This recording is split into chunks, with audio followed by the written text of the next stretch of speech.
While the mansion shone, a daughter was locked outside by those meant to protect her.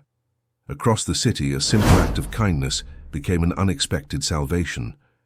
Fear turned into fever, and fever turned into justice, thanks to a courage that never sought applause. The sound of the door slamming echoed through the mansion like a gunshot.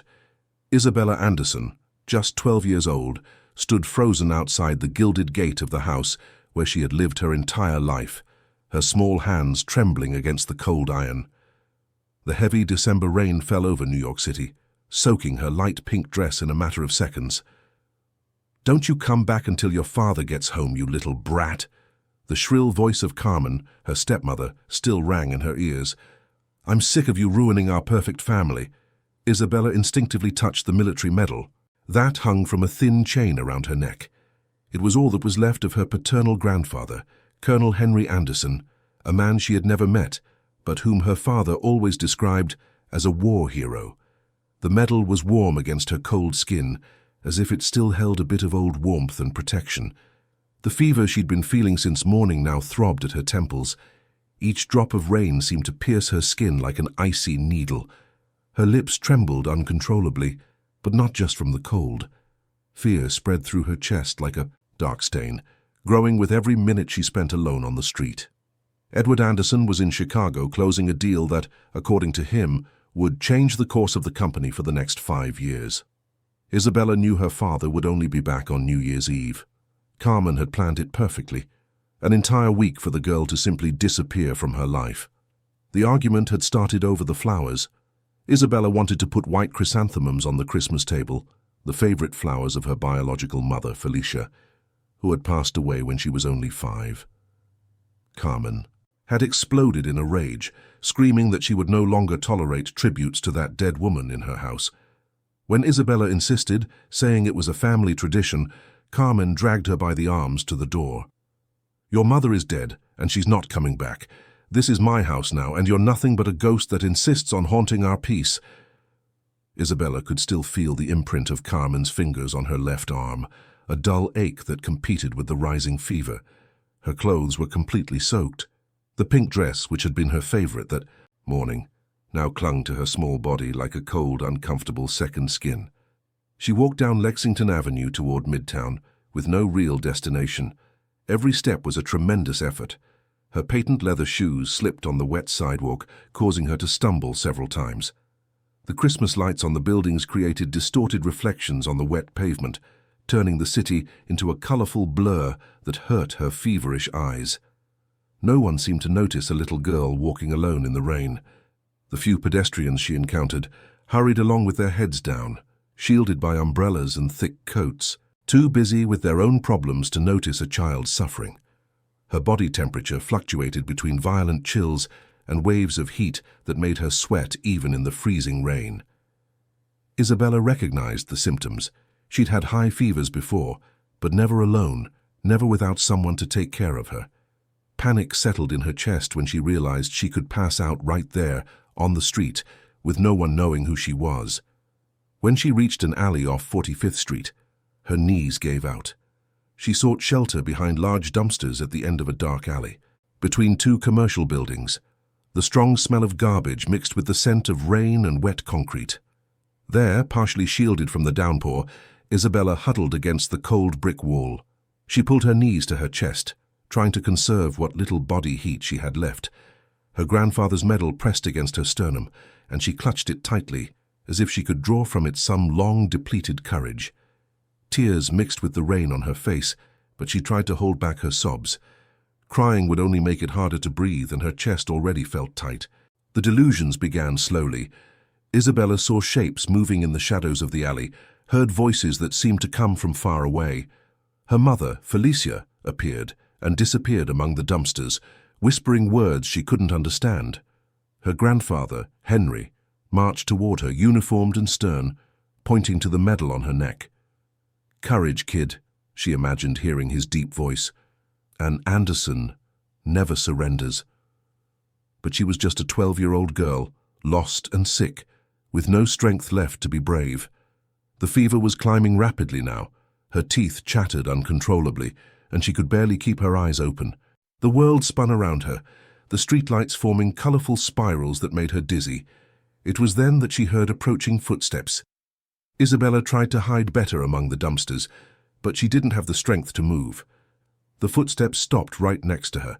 A soft, childish voice broke the alley's silence. "Oh my God, who is this girl?" Isabella looked up with difficulty. Before her stood a girl of about 10, with dark hair in braids soaked by the rain. She wore simple but clean clothes, faded jeans and a red cotton shirt.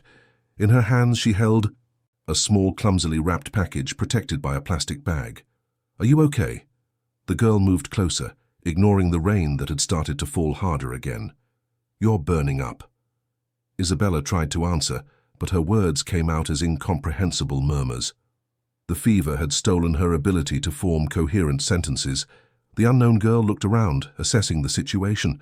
Her eyes revealed a maturity that was strange for her age, as if she had already seen enough suffering to recognize it when she found it. "My name is Lucy. You can't stay here. You'll freeze to death." Lucy took off her own hoodie and placed it over Isabella's shoulders. The fabric was warm and smelled like laundry detergent. "My place is right near here. My mum doesn't get home from work until late. You can stay there until you feel better." Isabella wanted to protest, to explain who she was, to warn her about the risks of helping her. But the fever made everything hazy, and the kindness of this strange child seemed like the only real light in the darkness that was consuming her strength.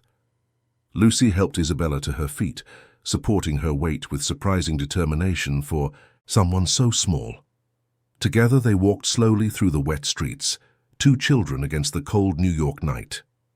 Isabella could barely keep her eyes open, but she felt the security of Lucy's arms around her. When they reached a small 3-story walk-up with peeling paint and an iron fire escape, Isabella lost consciousness completely.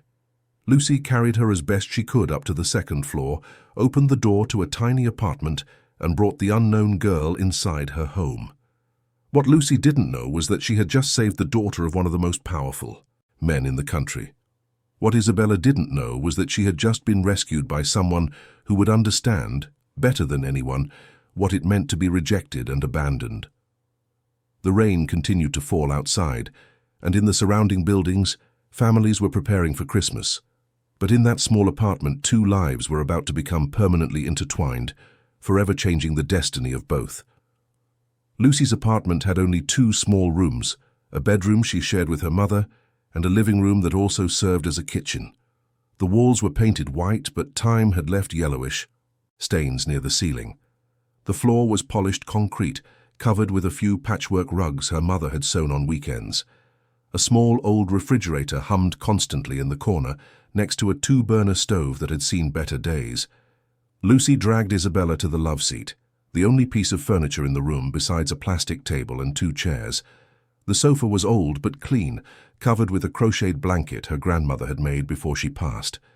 Carefully, she removed Isabella's soaked clothes and covered her with the blanket, leaving only the military medal hanging from her neck. "Wow, you really are burning up," Lucy murmured, touching Isabella's forehead with the back of her hand. The fever was high, dangerously so. Lucy had cared for her own mother through several illnesses and knew how to recognize when a situation was serious. She ran to the kitchen and lit the burner under an old aluminum kettle.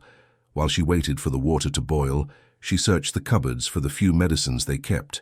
She found a nearly empty bottle of Tylenol and some herbs her mother used for tea. Chamomile, lemon balm, and eucalyptus leaves she had picked from a neighbor's yard.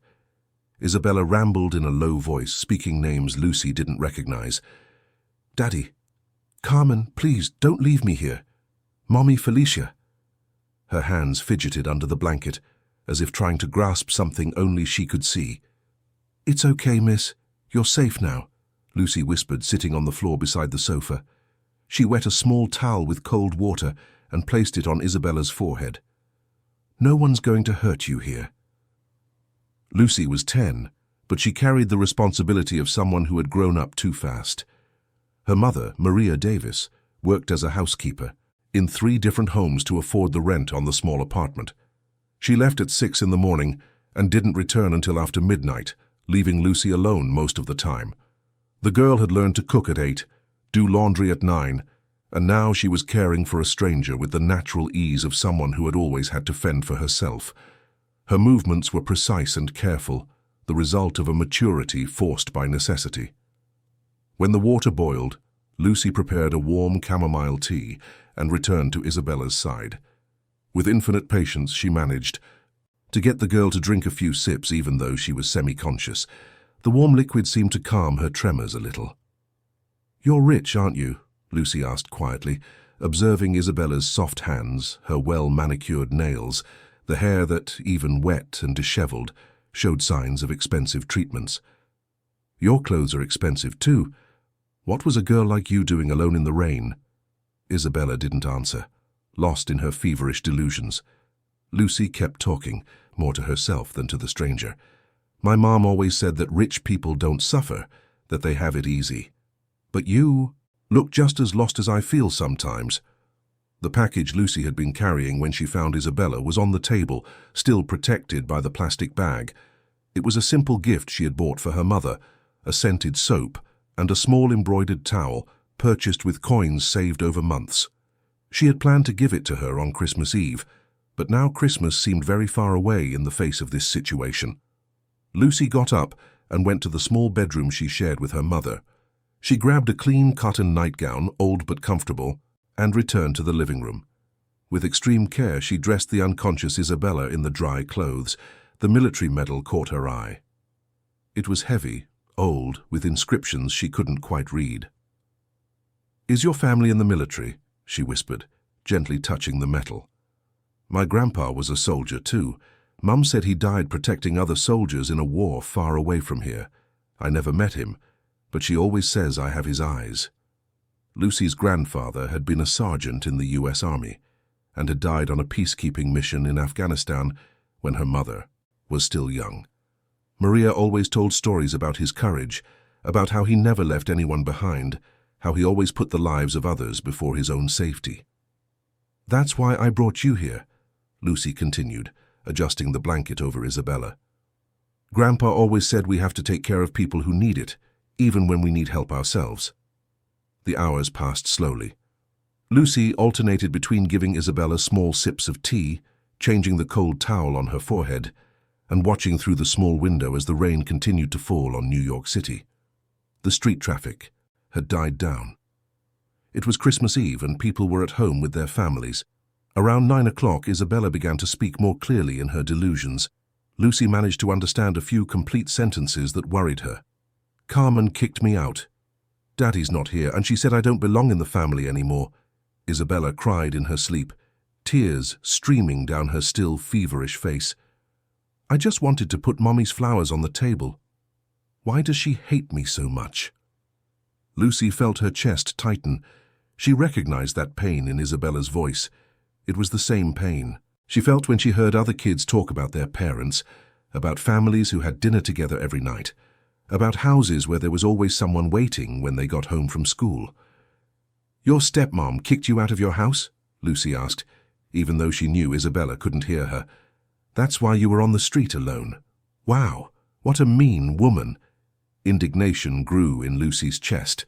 How could an adult do that to a child? How could someone be so cruel as to leave a sick girl alone on the street on a cold night? She herself lived with very little, but she had never felt the kind of rejection Isabella seemed to have experienced. At 10:30, Lucy heard footsteps on the building's external fire escape. Her heart pounded. It couldn't be her mother yet. She always arrived after midnight. But the footsteps stopped on the second floor, right in front of her door. Soft knocks on the iron gate made Lucy freeze. She crept to the window and peeked through the makeshift curtains. 3 men were outside. They wore dark clothes, and one of them was speaking quietly into a cell phone. Black cars were parked. On the street, their engines running. "She has to be around here," she heard one of them say. "The camera footage showed her heading in this direction. Check every house if you have to." Lucy's blood ran cold. They were looking for Isabella. But who were these men? How did they know where she was? And more importantly, what would happen if they found Isabella here, in her home? Lucy looked at Isabella, who remained unconscious on the sofa, the military medal rising and falling with her ragged breathing. Any wrong move could change their lives forever. If those men found out she had brought Isabella home, her mother could be accused of kidnapping, of interfering in the business of powerful people. But looking at Isabella's pained face, flushed with fever and stained with tears, Lucy remembered the words of the grandfather she had never met. A soldier never leaves another soldier behind, no matter the risk. The men moved away, but Lucy knew they would be back. The search was just beginning. In a few hours, her mother would come home from work and find a stranger in her house. A stranger who was apparently important enough to mobilize men and cars on Christmas Eve. Lucy sat down on the floor again next to the sofa, holding Isabella's cold hand. For the first time since she had found the girl in the alley, she allowed herself to feel afraid. Not afraid of being discovered or punished, but afraid that her decision to help might destroy her mother's life. The sound of the cars driving away echoed down the empty street. The rain continued to fall, and somewhere in the city, someone very powerful was looking for Isabella. Lucy closed her eyes and said a silent prayer, asking for protection. For her mother, for Isabella, and for herself. It was only a few hours until her mother arrived. Hours to decide what to do. Hours to find out if her courage would be enough to face the consequences of doing the right thing. Maria Davis climbed the iron steps of the building, her feet aching and her back stiff. She had spent 16 hours working at the Myers house, preparing Christmas Eve dinner for 15 people.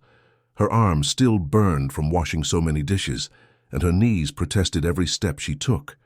At 42, she felt twice her age. Her housekeeper's salary barely covered the rent, the electric bill, and basic food. Maria worked at 3 different houses during the week and took on extra cleaning jobs on weekends to afford Lucy's school supplies and keep a roof over their heads. She dreamed of the day she could have a more stable life, but for now every day was a struggle to survive. When she opened the door to her apartment, she expected to find Lucy asleep on the sofa, as she always did. Instead, she was met with a scene that made her stop in her tracks. Her daughter was sitting on the floor next to the sofa, where an unknown girl was sleeping, covered by her grandmother's crocheted blanket. "Lucy, who is this girl?" Maria's voice came out louder than she intended, heavy with exhaustion and confusion. Lucy turned quickly, her eyes red from crying and keeping watch. "Mom, I can explain. She was sick on the street with a high fever, all alone in the rain. I couldn't just leave her there." Maria approached slowly, observing the sleeping girl. Even sick and with disheveled hair, it was impossible not to notice the quality of her features, the softness of her hands, the signs of a privileged life. When her eyes landed on the military medal gleaming against the borrowed nightgown, her heart stopped. She knew that medal. She had seen it in newspaper photos, in reports about the wealthiest family in New York. Maria covered her mouth with her hands, stifling a cry of panic. There, sleeping on her old sofa, was Isabella Anderson, daughter of Edward Anderson, the man who owned half the buildings in Midtown. "Oh my God, Lucy, do you know who this is?" Lucy shook her head, frightened by her mother's reaction. "No, Mom. She was delirious, talking about a stepmother who kicked her out. She said her dad is out of town. I just wanted to help." Maria began to pace the small room, her hands shaking. She had worked at the Anderson mansion 2 years ago, before Carmen arrived and fired almost all the old staff. She remembered the young Isabella perfectly, always polite, always alone, playing in the immense gardens of that mansion. "Lucy, this is Isabella Anderson. Her father is Edward Anderson, the richest man in New York." Maria sat down heavily in a chair, the weight of the situation crashing down on her like an avalanche. "My God, if they find out she's here, they'll think we kidnapped her. But Mom, she was kicked out of her house. Her stepmother wouldn't let her in." Lucy stood up, defending her decision with the passion of someone who knew she had done the right thing. She was dying of a fever on the street, alone, on Christmas Eve. Maria looked at her daughter and saw in her the same stubborn determination she had inherited from her father. Lucy had her soldier grandfather's heart, always willing to help even when it meant risk. It was an admirable quality, but one that could destroy their lives. "Lucy, you don't understand. People like the Andersons don't accept explanations. If they find out we brought his daughter to our home, They'll accuse us of attempted kidnapping, of extortion, of everything they can think of. Tears began to stream down Maria's tired face. I could go to jail. You could be taken to a shelter. Isabella stirred on the sofa, murmuring something inaudible. Her cheeks were still flushed with fever, but her breathing seemed more stable. Lucy rushed to her side, re-wetting the towel with cold water. She's getting better, Mum. Her fever's gone down a little, Lucy said, gently touching Isabella's forehead. We can't abandon her now. Maria watched the scene and felt her heart break. She saw her daughter caring for this rich girl, with the same love she herself had received her whole life. Lucy didn't see social differences when it came to human suffering. To her, Isabella was just a child who needed help. The old landline phone rang, cutting through the tense silence of the early morning. Maria answered with trembling hands. It was her sister Carla, who worked as a security guard in a downtown office building. Maria, did you see the news? Edward Anderson's daughter is missing. The whole city is in an uproar. Police, private security, even helicopters are looking for her. They're offering a $500,000 reward for any information. Maria hung up the phone and sat down again, her legs weak. $500,000. It was more money than she would earn in 20 years as a housekeeper. Enough money to completely change their lives, to give Lucy a decent education, to escape this life of constant struggle. Mom, what is it? You're white as a sheet, Lucy asked, noticing the shocked expression on her mother's face. They're offering a reward for her, Maria murmured, pointing at Isabella. $500,000. Lucy's eyes widened. She had never seen so much money. With $500,000, they could move out of this tiny apartment. Her mother could stop working so much. They could have a decent life. But when she looked at Isabella, sleeping peacefully on the sofa, protected by her grandmother's blanket, Lucy felt something turn in her stomach. The idea of turning this girl in for money, even to her own family, felt deeply wrong. No, Mom, we can't do that, Lucy said firmly. She trusts us now. If we turn her in, they'll just give her back to the stepmother who kicked her out. Then what? What will happen to her? Maria ran her hands through her graying hair, torn between the desperate need for money and the maternal instinct that extended to this unknown child. She knew Carmen Anderson's reputation well. She had worked in the house when she arrived, coming from a family deep in debt, and had seen firsthand how the woman treated Isabella with calculated coldness. Lucy, $500,000 would change our lives forever, Maria said, but her voice lacked conviction. You could go to a private school, have a better future.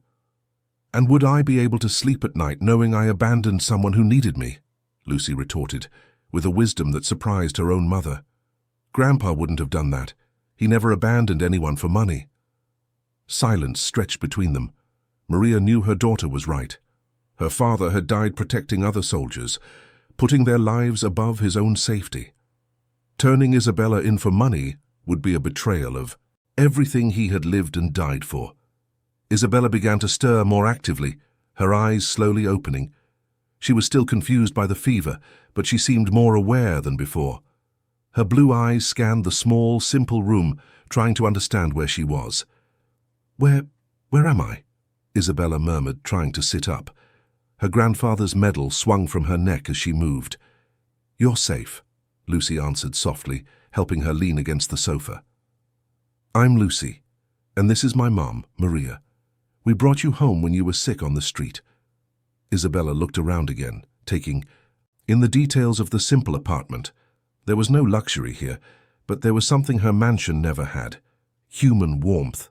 The walls might be stained and the furniture old, but everything was clean and arranged with care. Why did you help me? Isabella asked, her voice still hoarse. You don't even know me. Maria came closer and sat on the edge of the sofa, looking into the girl's eyes. Because you needed help, honey. Sometimes it's as simple as that. At that moment, loud knocks on the door shattered the early morning quiet. Men's voices spoke loudly outside, and flashlight beams cut through the darkness through the cracks in the window. NYPD, open the door! Maria and Lucy looked at each other, panic clear on their faces. Isabella, still weak, tried to stand. No, please, If they take me back. Her words were lost in tears. The knocking on the door grew more intense. Outside, voices discussed search procedures. The net was closing in, and in a few seconds, 3 lives would be changed forever by decisions that had to be made immediately. Maria looked at her daughter, then at Isabella, and finally at the door that threatened to be broken down at any moment. Her hand trembled as she reached for the doorknob. Knowing that her next action would define all of their fates, Maria opened the door with trembling hands, her heart beating so hard it seemed to echo down the stairwell. Before her stood 3 NYPD officers and a tall, middle-aged man in a discreet dark suit. His eyes were serious but not hostile, and there was something in his posture that conveyed authority without aggression. "Mrs. Maria Davis?" the man in the suit asked, showing an ID. "I'm Michael Taylor, head of security for the Anderson family. We need to speak with you." I didn't do anything wrong," Maria stammered, trying to block the view of the apartment's interior. Behind her, Lucy was holding Isabella's hand, who had hidden behind the sofa. Michael studied Maria's face intently. He had worked for 20 years as an NYPD detective before being hired by Edward Anderson. He knew the expressions of guilt, fear, and desperation. But what he saw on this woman's face was different. It was the fear of someone protecting another, not of someone who had committed a crime.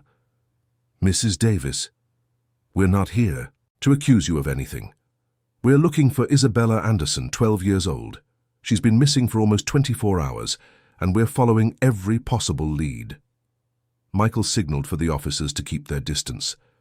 Security cameras in the area showed a girl her age walking in this direction last night. Maria felt her legs go weak. Through the half-open door, she could hear Lucy whispering words of comfort to Isabella. She knew she couldn't hide the truth any longer, but the fear of being misunderstood paralyzed her. "May I come in?" Michael asked gently. "I promise I won't cause any trouble if you're honest with me." Reluctantly, Maria opened the door. Michael entered alone, asking the officers to wait in the hallway.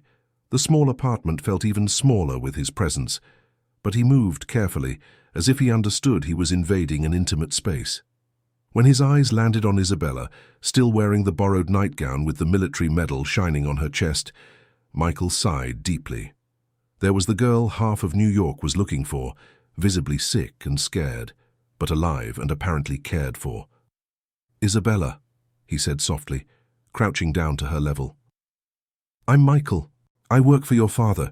He's flying back from Chicago right now, desperate to find you."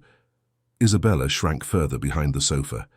"Please don't take me back home. Carmen said I don't belong there anymore. She'll just kick me out again."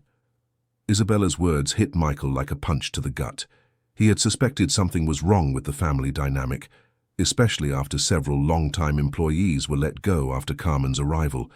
But hearing the confirmation directly from the girl's mouth was devastating. "Tell me exactly what happened," Michael requested, sitting on the floor so as not to seem intimidating. "And I also want to know how you two found her." Lucy stepped forward, her voice trembling but determined. "She was passed out in an alley with a high fever, soaked from the rain. I couldn't just leave her there to die. I brought her home and took care of her all night," Maria added, tears streaming down her tired face. "Mr. Taylor, I know how this must look. A poor housekeeper with her boss's daughter in her home. But we were only trying to help. The girl was dying of cold and fever." Michael listened in silence as Isabella, her voice breaking with emotion, told him about the argument with Carmen, about being kicked out of the house on Christmas Eve, about the desperate walk through the rain until she collapsed in the alley. With every word, Michael's expression grew darker. "Carmen kicked you out of the house because you wanted to put your mother's flowers on the Christmas table?" Michael asked, incredulous. Isabella nodded, instinctively touching her grandfather's medal. "She said she wouldn't tolerate any more tributes to that dead woman in her house. When I insisted, she dragged me outside and locked the gate." Michael closed his eyes for a moment, processing the gravity of the situation.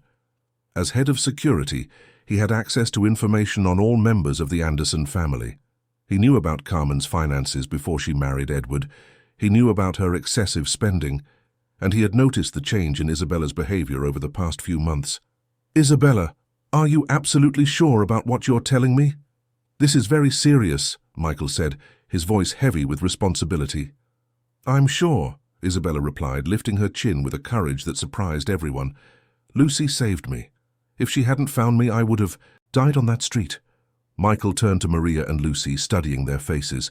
He saw a hard-working, exhausted woman, clearly terrified of the possible consequences of her kindness, and he saw a brave little girl who had risked everything to help a stranger.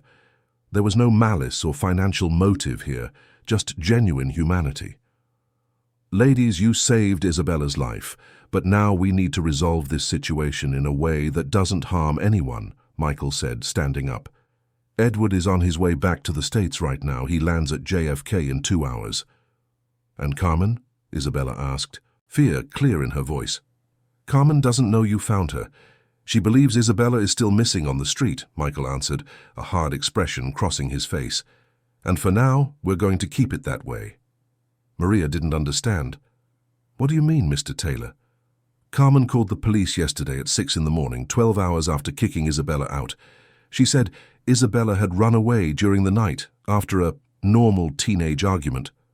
Michael made air quotes with his fingers. "She lied about everything." The revelation fell upon the apartment like a bomb. Carmen had waited 12 hours before reporting the disappearance, enough time for any tragedy to occur. Not only had she kicked Isabella out, but she had tried to cover her tracks with lies. "Does my father know this?" Isabella asked, her voice barely a whisper. "No." Edward was in important meetings when he got the call.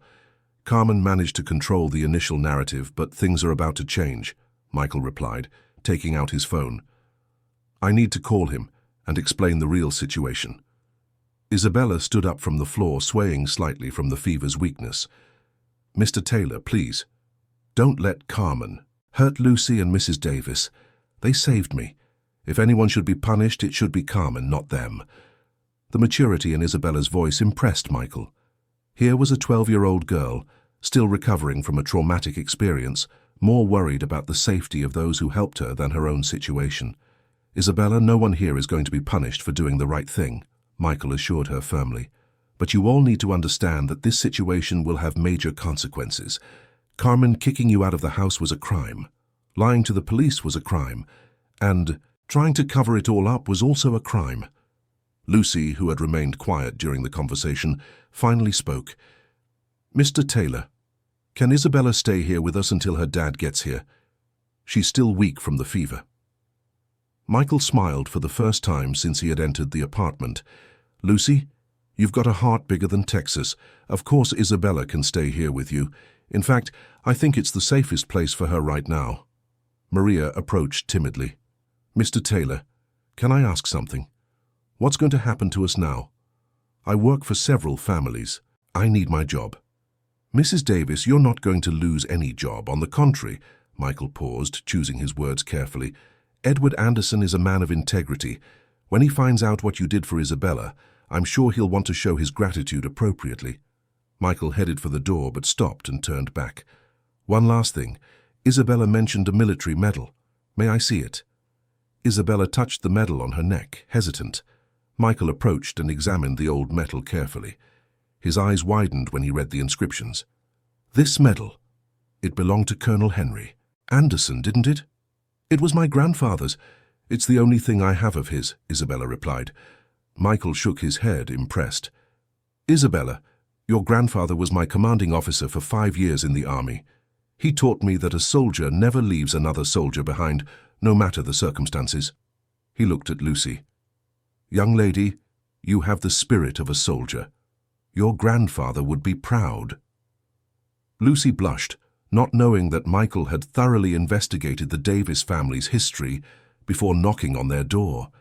He knew about Sergeant Anthony Davis, about his heroic death in Afghanistan, about Maria's daily struggle to raise her daughter alone. "Now I need to go take care of a few things before Edward arrives. The 3 of you will be fine here. I've left 2 of my most trusted men on the street to ensure your safety," Michael said, heading for the exit. "And Isabella, when your father gets here, you 2 are going to have a very serious conversation about what happened. Be ready." When Michael left, the apartment fell silent. Maria sat heavily in the chair, the weight of the situation still sinking in. Lucy went back to Isabella's side, who looked exhausted but relieved. "What's going to happen now?" Lucy asked. Isabella held her friend's hand, her grandfather's medal shining in the dim light of the apartment. "I don't know, Lucy, but I know one thing. My life will never be the same after today." Outside, Michael got into his car, his phone already dialing Edward Anderson's number. The conversation he was about to have would change not only Isabella's fate, but that of the entire Anderson family. And in a few hours, Carmen would discover that her lies had finally come to an end. Edward Anderson landed at JFK Airport at 4 in the morning on December 25th, his eyes red with exhaustion and despair. He had spent the last 16 hours on a specially chartered plane to bring him back, torturing himself with thoughts of what might have happened to Isabella. During the flight, he had only received vague information from Carmen. His daughter had run away after an argument and had been missing for over 24 hours. Michael was waiting for him in the arrivals hall, his expression serious but not hopeless. Edward ran toward him, his business briefcase forgotten in his hand. "Michael, tell me." "You found her," Edward pleaded, his voice thick with emotion. "I found her, Edward. She's alive and safe," Michael replied, but his expression remained grave. "But we need to talk before you see her. There are things you need to know about what really happened." On the way to Maria's apartment, Michael told him everything. Carmen kicking Isabella out, the desperate walk in the rain, the high fever, Lucy's rescue, the lies Carmen had told the police. With every word, Edward felt as if he were being punched in the stomach. "Are you telling me that Carmen kicked my daughter out of the house on Christmas Eve?" Edward asked, incredulous. "Over some flowers?" "It wasn't about the flowers, Edward. It was because Isabella represents the memory of Felicia, and Carmen can't stand being reminded that she isn't the first or only woman in your life," Michael answered with brutal honesty. Edward ran his hands through his hair, trying to process the information. He had known Carmen for 3 years, had married her 2 years ago, believing she would be a good mother figure for Isabella. There had been signs that their relationship wasn't perfect, but he had never imagined Carmen was capable of such cruelty. "Where is she now? Isabella, I mean." "At the home of the people who saved her, a 10-year-old girl named Lucy Davis and her mother Maria. They took care of Isabella all night, even knowing the risks," Michael explained. "Edward, if that little girl hadn't found Isabella, we'd be looking for a body right now." Michael's words echoed in the silent car. Edward closed his eyes, imagining Isabella alone on the street, sick and abandoned, while he was closing business deals on the other side of the country. Guilt settled in his chest like a physical weight, making it hard to breathe. When they arrived at the simple building in the city, Edward hesitated before climbing the stairs. He had grown up in the lap of luxury, always surrounded by wealth and privilege. This environment represented a reality he only knew through the numbers in his corporate social responsibility reports. Maria opened the door nervously, still wearing her work uniform from the night before. When she saw Edward Anderson standing at her door, for a moment she didn't know what to do. It was surreal to have one of the most powerful men in the country in her tiny apartment.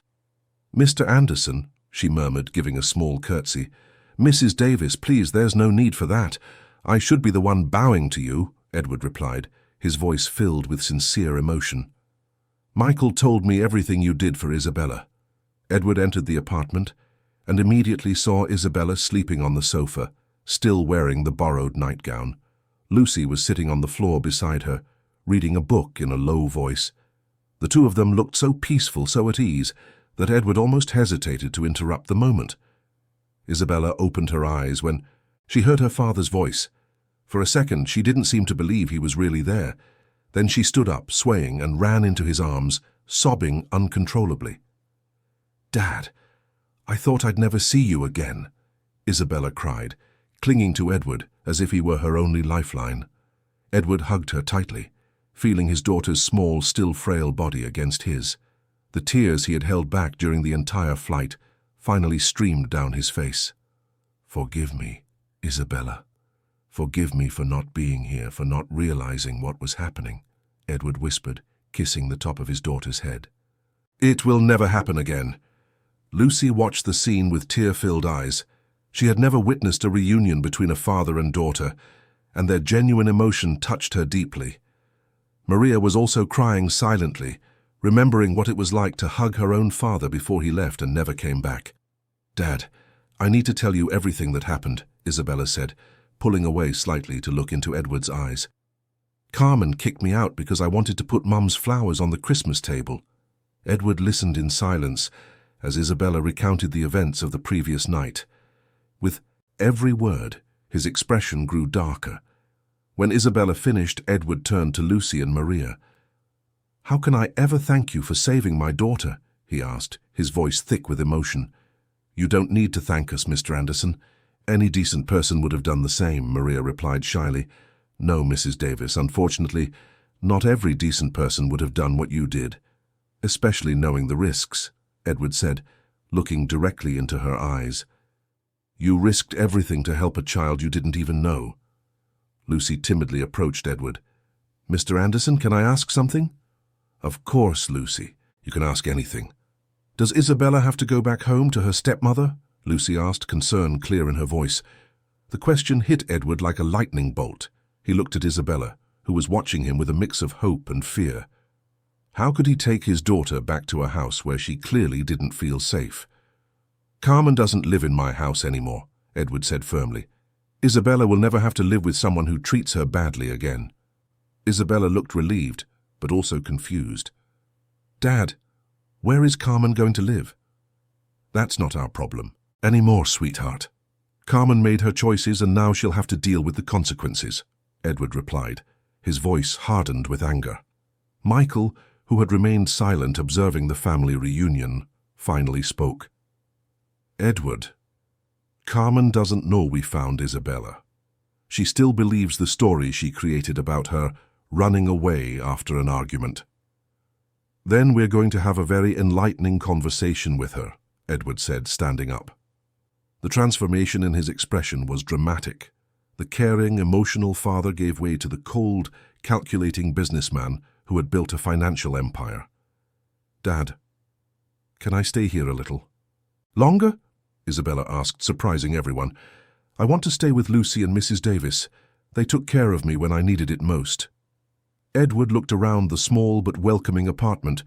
He saw a few family photos on the walls, Lucy's childhood drawings, simple but well cared for plants on the windowsill. There was something here that his luxurious mansion never had: authenticity. "Of course, sweetheart. You can stay here as long as you want," Edward agreed. Then he turned to Maria. "But I can't let you continue to care for Isabella without receiving anything in return, and I also can't let you continue working for other people when you should be taking care of your own daughter." Maria didn't understand what Edward was saying. "Mr. Anderson?" "Mrs. Davis, I would like you to come work exclusively for our family, taking care of Isabella, the house, but most importantly being the mother figure my daughter needs," Edward explained. "The salary would be 5 times what you're making now, with housing, health insurance, and a private school education for Lucy." The silence that followed was deafening. Maria looked at her daughter, then at Isabella, trying to process what she had just heard. It was an offer that would completely change their lives. "And could I still be friends with Isabella?" Lucy asked, the first to break the silence. "Lucy, you two would be like sisters," Edward replied, smiling for the first time since he had arrived. "In fact, I think you already are." Isabella held Lucy's hand, her eyes shining with joy. "It would be like having the family I always dreamed of." But before Maria could answer, Michael's phone rang. His expression changed completely as he answered. "Edward, we have a problem. Carmen found out we found Isabella, and she's on her way here with a temporary court order, claiming that Maria kidnapped Isabella for extortion," Michael said, putting his phone away. "She managed to convince an on-call judge that you're trying to blackmail the family." The joy of the reunion instantly turned to panic. Carmen had played her last card, trying to turn the victims into criminals, and in a few minutes she would arrive with legal authority to destroy the lives of the people who had saved Isabella. Edward looked at his daughter, then at Maria and Lucy, who had welcomed him with such generosity. The war with Carmen was just beginning, and this time he would fight with every weapon he had. 20 minutes later, The sound of sirens cut through the Christmas morning silence. Police cars surrounded the building, followed by a black sedan from which Carmen Anderson emerged, impeccably dressed in a grey suit and carrying a leather briefcase. Her blonde hair was perfectly styled, as if she were heading to a business meeting, not a potential rescue of her stepdaughter. Edward watched from the small apartment window, his jaw tightening as he saw the woman with whom he had shared the last 2 years of his life. Carmen climbed the stairs with determined steps, accompanied by 2 police officers and a man in glasses, who was clearly a lawyer. "Isabella, go to the bedroom with Lucy. Now," Edward ordered, his voice carrying an authority he rarely used with his daughter. "Dad, I don't want to hide anymore," Isabella protested, clutching her grandfather's medal tightly. "I'm tired of being afraid of her." "Isabella, please, let me handle this," Edward pleaded, but Isabella shook her head with determination. "No, Dad, Lucy taught me to be brave. If I hide now, Carmen will just keep lying about what happened." Maria was as pale as a sheet, her hands trembling as she held Lucy close. "Mr. Anderson, I swear we didn't do anything wrong. We just helped a child who was dying on the street." "I know, Mrs. Davis, and I'm going to prove it," Edward assured her, but internally he was desperate. Carmen had had enough time to build a convincing narrative, and on-call judges on holidays often made decisions based on limited information. The knocks on the door echoed through the apartment like hammer blows. Michael opened it, coming face to face with Carmen and her legal entourage. The expression was one of premature victory, as if she had already won a war that hadn't even begun. "Carmen," Michael said dryly, "I figured you'd show up." "Michael, I hope you have a good explanation for being involved in a kidnapping," Carmen replied coldly, handing him an official document. "I have a court order here to retrieve my stepdaughter and arrest those responsible for holding her captive." Edward appeared at the door, his expression icy. "Our stepdaughter? Since when is Isabella important to you, Carmen? You kicked her out of the house last night." Carmen didn't even blink. "Edward, darling, I see your emotions are clouding your judgment. Isabella ran away from home after a normal teenage argument. These people took advantage of a vulnerable child to try and extort our family." "That's a lie," Isabella shouted, appearing from behind her father. "You kicked me out. You locked me out and told me I don't belong in the family anymore." Carmen looked at Isabella with an expression of false maternal concern. "Isabella, dear, you had a high fever. You were clearly delirious. You don't remember what happened correctly." Carmen's audacity made even the police officers uncomfortable. One of them, a middle-aged sergeant with tired eyes, looked at Isabella carefully. The girl didn't seem confused or manipulated. She seemed furious and determined. "Ma'am," the sergeant addressed Carmen, "the girl seems quite lucid now. What kind of argument leads a 12-year-old to run away on Christmas Eve during a storm?" Carmen hesitated for a fraction of a second, but quickly regained her composure. "Sergeant, teenagers can be very dramatic. Isabella wanted to throw a big Christmas party, invite a lot of people. When I said it would be a more intimate dinner, she had a meltdown and left." "Liar!" Lucy burst out, stepping out from behind her mother. "She was dying of a fever alone in the rain. I found her passed out behind the dumpsters." Carmen's lawyer stepped forward. "Sergeant, this child has clearly been coached on what to say. We are dealing with an elaborate extortion attempt." Maria finally found her voice, though it trembled with fear. "How can you say that? We saved your daughter. She was freezing to death." Carmen turned to Maria with a look of absolute contempt. "You're a housekeeper who was fired from my house for stealing 2 years ago. Obviously you saw an opportunity for revenge and a payday when you found Isabella." The accusation hit Maria like a slap. "I have never stolen anything in my life. Never!" Edward stepped forward, his patience finally exhausted. "Carmen, stop this charade right now. We have security footage that shows Isabella leaving the house alone last night, clearly in a panic." "The cameras show Isabella leaving, yes. But they don't show the context. She left of her own free will after our argument," Carmen retorted coolly. "And these people took advantage of the situation." Michael intervened, handing his own phone to the sergeant. "Officer, here is the street security footage. You can clearly see the state the girl was in when she left, and you can also see that she couldn't get back in because the gate was locked from the inside. The sergeant watched the footage, his expression growing more and more serious. In the recordings, he could see a clearly desperate Isabella trying to get back into her home, only to find the gate locked. He could see her walking in the rain, clearly sick and disoriented. "Ma'am," the sergeant said to Carmen, "this footage doesn't look like a teenage runaway. It looks like a child in distress." Carmen maintained her composure, but Edward could see signs of panic in her eyes. "Officer, my husband is a very wealthy man. This wouldn't be the first time someone has tried to use our daughter against us." "She's not your daughter," Isabella screamed, finally losing her control. "You've always hated me. You always said I ruined your perfect life. Yesterday you said I was nothing but a ghost haunting your peace." Isabella's words hung in the silent apartment. Even Carmen's lawyer looked uncomfortable. The emotion in the girl's voice was too genuine to be an act.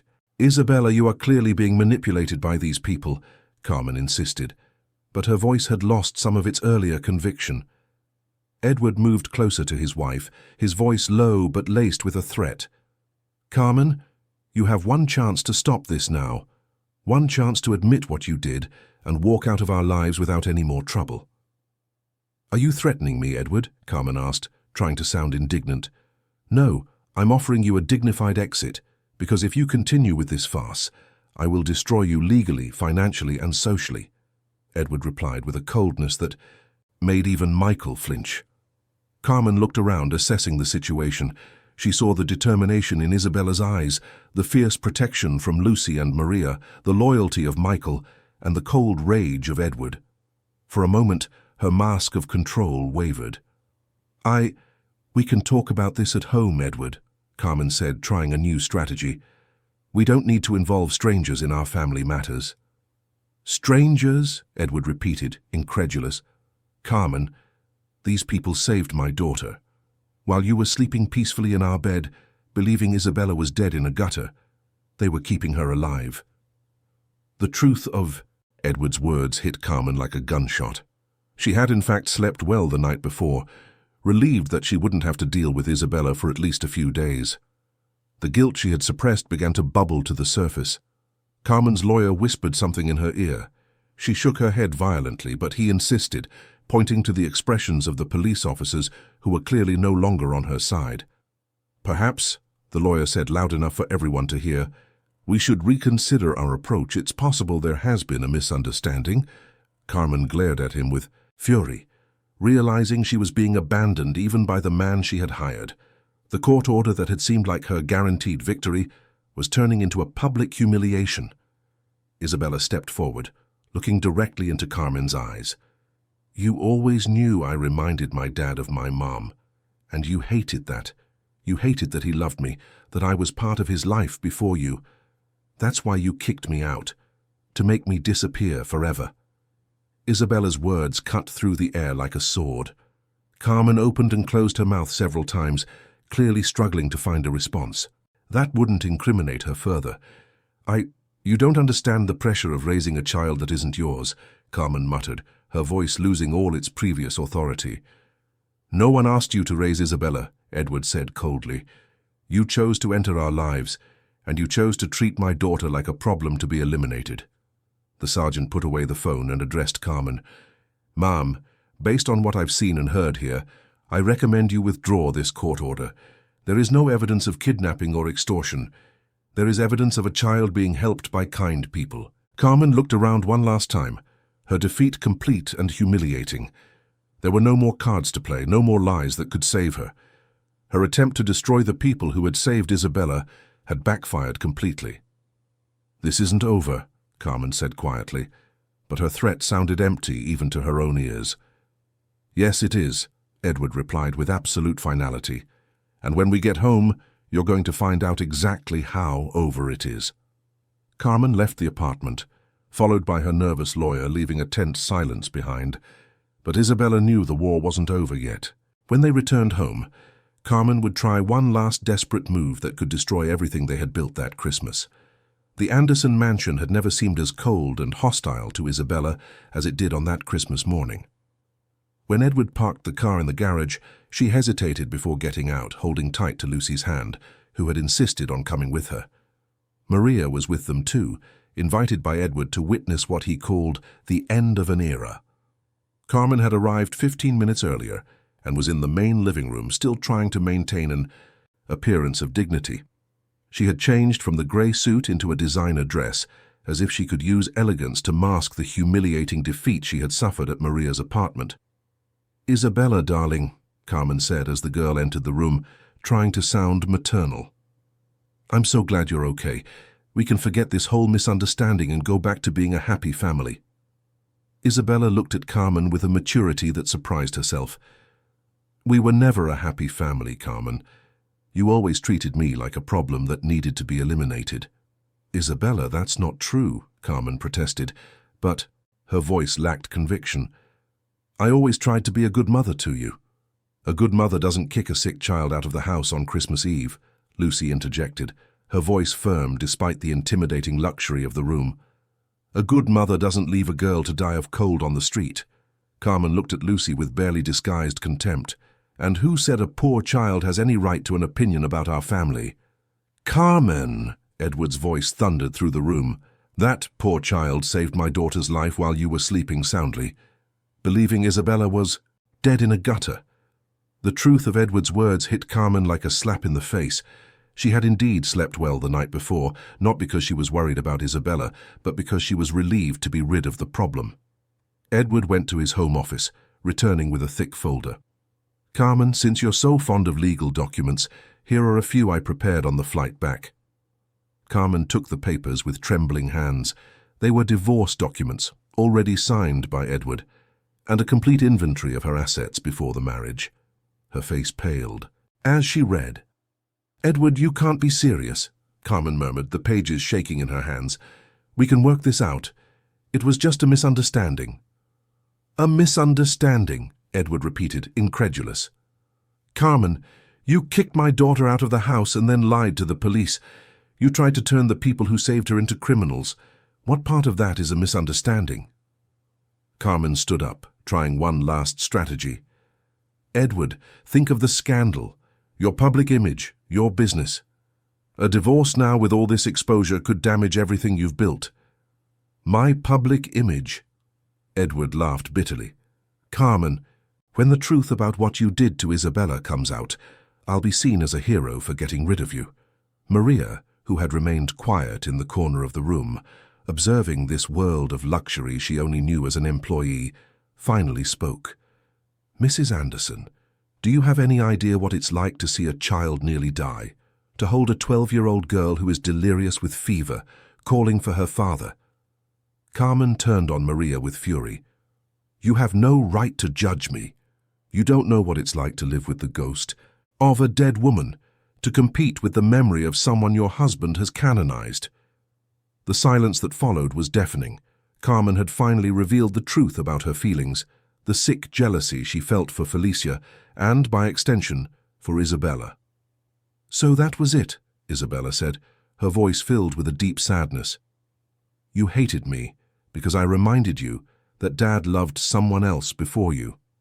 "Isabella?" Carmen tried to approach her, but the girl stepped back. "Don't come near me," Isabella said firmly. "Lucy taught me that real family doesn't hurt you, doesn't abandon you. You were never my family." Edward watched the exchange between Isabella and Carmen, seeing clearly that his daughter had grown up immensely in the last 24 hours.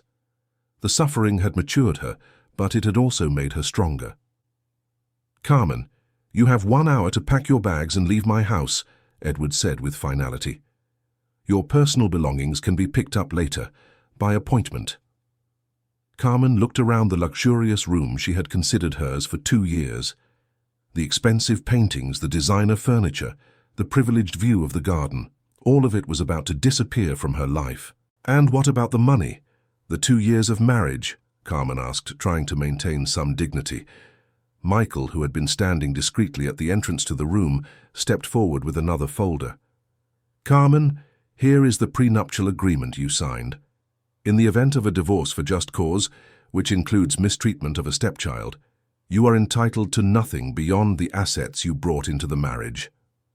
Carmen took the document, vaguely remembering signing several papers during the wedding preparations. At the time, she had been so focused on securing the financial safety that Edward represented that she hadn't paid much attention to the legal details. "This can't be legal," Carmen protested, but her voice sounded desperate. 2 years of marriage has to be worth something. 2 years of psychological torture for my daughter is worth nothing but a criminal charge, Edward replied coldly. "And yes, Carmen, I am considering pressing criminal charges against you for child endangerment." The threat of criminal charges hit Carmen like a bucket of cold water. She had completely miscalculated the situation. She thought she could manipulate events in her favor, but she had underestimated Edward's determination when it came to Isabella. "Please, Edward," Carmen begged, all her previous arrogance gone. "I made a mistake. I can change. I can be better for Isabella." Isabella approached Carmen, looking her directly in the eye. "Carmen, for 2 years I tried to earn your affection. I tried to be the daughter you wanted me to be, but you always made it clear that I was an obstacle in your perfect life." "Isabella, Carmen tried to speak, but the girl continued. "Last night, when I was passing out from fever on the street, the only thing I could think was that you were right, that I really didn't belong anywhere," Isabella said, tears streaming down her face. "But Lucy and Mrs. Davis showed me I was wrong. I belong in places where people care about me." Lucy moved to Isabella's side, holding her hand in silent support. The friendship born in the midst of suffering was proving stronger than any bond of blood or law. Carmen looked at the two girls holding hands and, for the first time, seemed to understand the magnitude of what she had lost. Not just the luxury and financial security, but the chance to be part of a real family. "I can redeem myself," Carmen whispered, more to herself than to the others. "I can show that I've changed." "No, Carmen," Edward said firmly. "Some things can't be undone. You crossed a line you should never have crossed. Kicking a sick child out of the house on Christmas Eve, that's unforgivable." Carmen began to leave the room, defeated and humiliated. At the door, she turned one last time. "Edward, you'll regret this. Isabella will grow up and understand that I was just trying to protect our family from the influence of people like them." Maria stood up, her dignity wounded by Carmen's final insult. "Mrs. Anderson, people like us know the value of caring for those in need. You had everything in life and chose to use it to hurt an innocent child." "You know nothing about having everything," Carmen retorted with venom. "You've always been poor. You'll always be poor, even if Edward tries to buy your loyalty with money." The accusation struck Maria deeply, making her question whether Edward truly saw her as a worthy person or just someone he could buy. Edward noticed the doubt in Maria's eyes and approached her. "Mrs. Davis, my job offer is not charity or an attempt to buy anything. It's recognition of who you truly are." Carmen laughed bitterly. "How touching. The millionaire and the housekeeper, united by tragedy. Let's see how long this fairy tale lasts." "Carmen, get out of my house before I call security," Edward ordered, his patience finally gone. Carmen headed for the stairs but stopped again. There was something in her expression that alerted Michael, a kind of desperation that could lead to reckless actions. "Edward, do you really think you can just discard me like this, like I'm trash?" Carmen asked, her voice taking on a dangerous tone. "You discarded yourself when you decided to hurt my daughter," Edward replied. Carmen went up the stairs, but Michael followed her discreetly. Something in her expression had alarmed him. Women with nothing to lose sometimes did desperate things, especially when they felt publicly humiliated. Downstairs, Isabella snuggled between her father and Lucy, finally feeling safe in her own home. But upstairs, Carmen was making urgent phone calls, planning one last move that could destroy the fragile happiness that had formed that Christmas. When Michael came down, his worried expression alerted Edward. "We have a problem. Carmen is talking to reporters. She plans to leak a distorted version of the story before the truth gets out. The war with Carmen was far from over. In fact, the most dangerous battle was just beginning." 6 months after the most transformative Christmas of their lives, Isabella Anderson stood on the stage of her new school's auditorium, holding a microphone with hands that no longer trembled with fear, but with emotion. Before her, an audience of 200 people waited in respectful silence. It was the presentation day for the Chain of Kindness project, which Isabella and Lucy had developed together. My name is Isabella Anderson.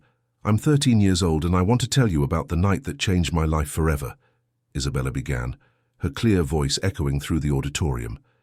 In the front row, Edward smiled proudly beside Maria, who now wore an elegant navy blue dress, a far cry from the housekeeper's uniform she had worn for so many years.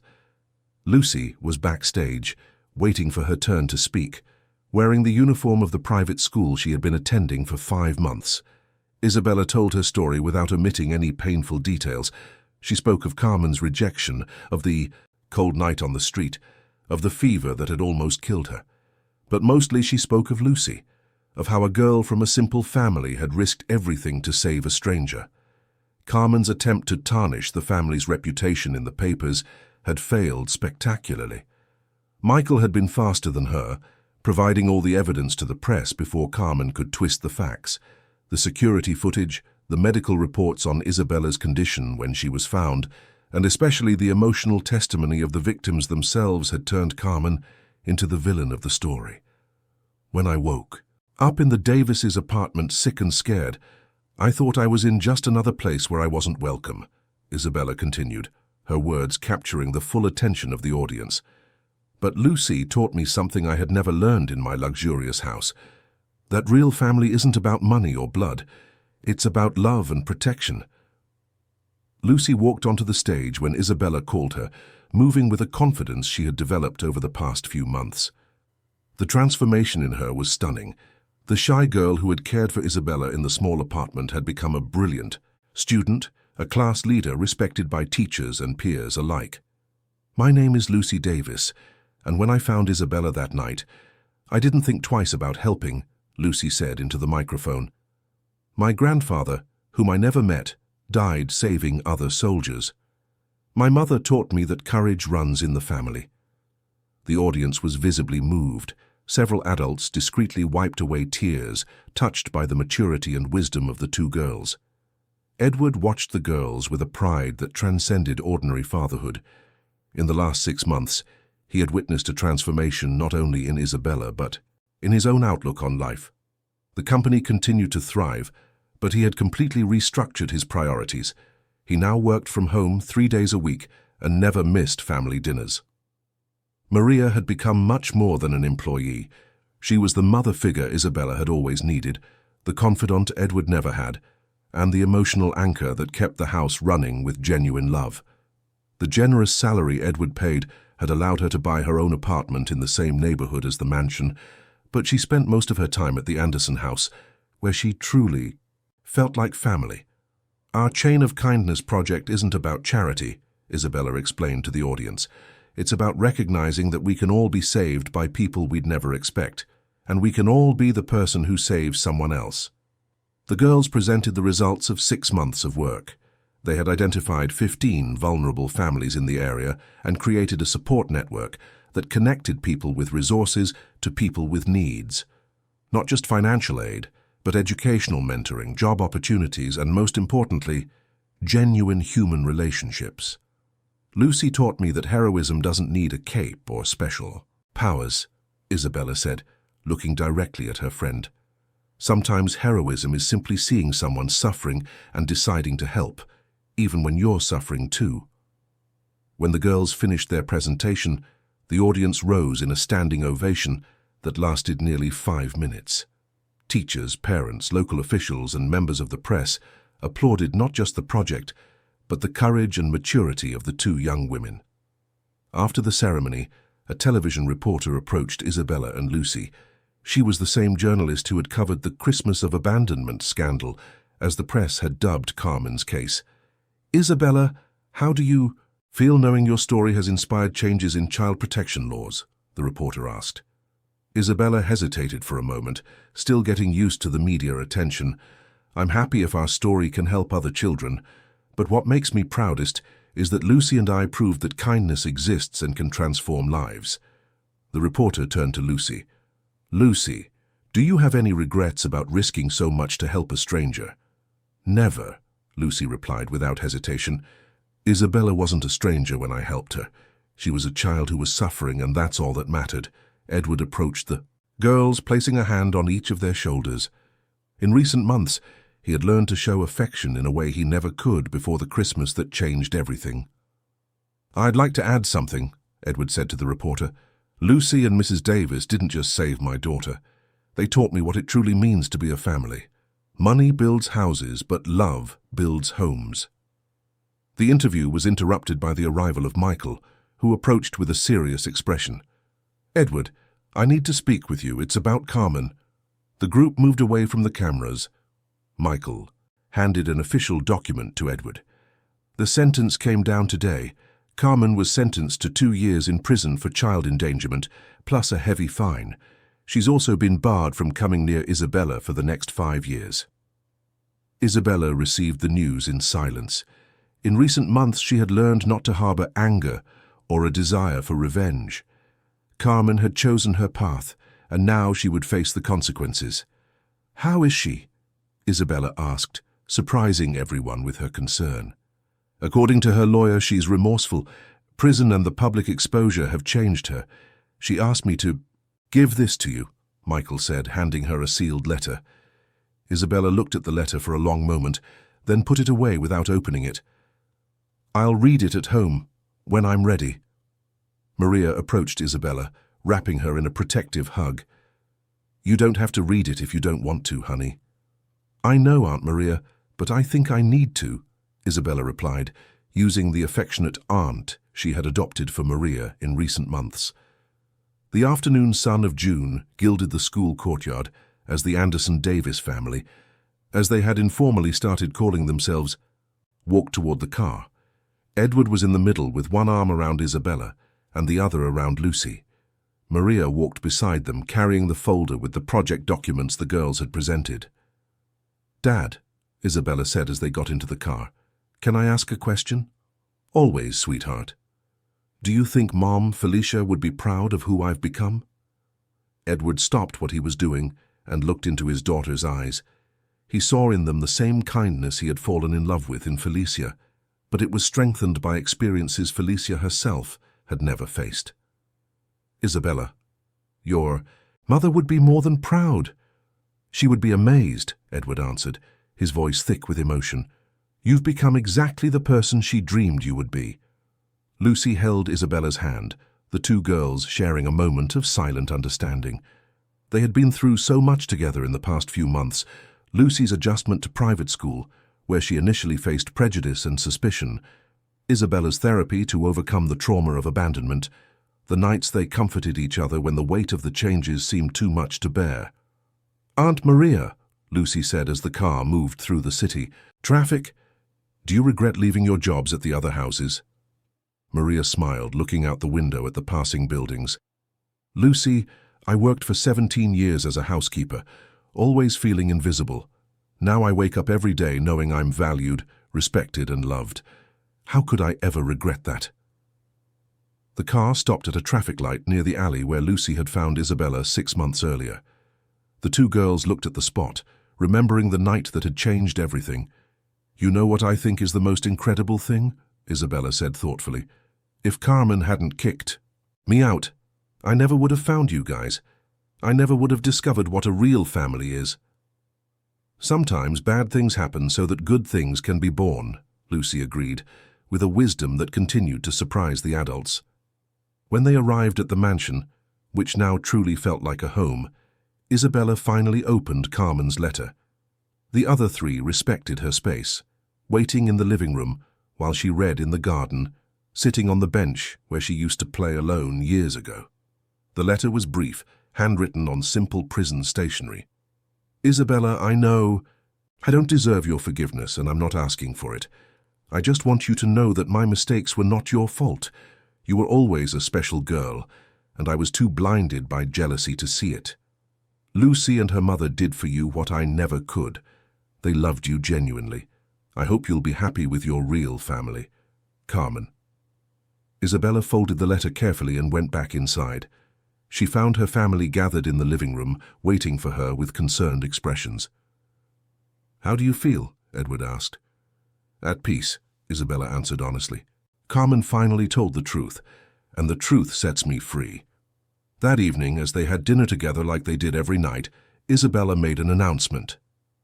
"I want you all to know that I consider this the happiest day of my life." "Because of the presentation?" Lucy asked. "No, because today I fully understood something I've been learning these past few months. Family isn't about who gave you life or who raised you. Family is about who chooses to stand by your side when everything falls apart." Isabella looked around the table at Edward, who had become the present father he always should have been, at Maria, who had become the mother she had lost, and at Lucy, who had become the sister she never had. "You chose me when I had nothing to offer but trouble and sadness. That's true love." Later, as Isabella was getting ready for bed, she found her grandfather's medal on her dresser. She had stopped wearing it daily months ago, not because it had lost its value, but because she no longer needed a charm to feel protected. She picked up the medal and stored it carefully in a special box. It was no longer a symbol of desperately needed protection, but a reminder of the courage she had discovered within herself.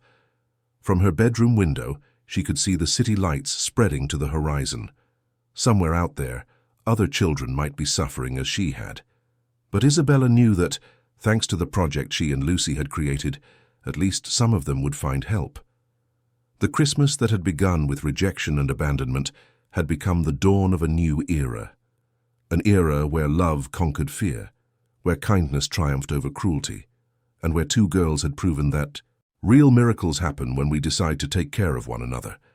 Isabella fell asleep that night with a smile on her face, knowing that for the first time in her life, she was exactly where she belonged, at home with her real family.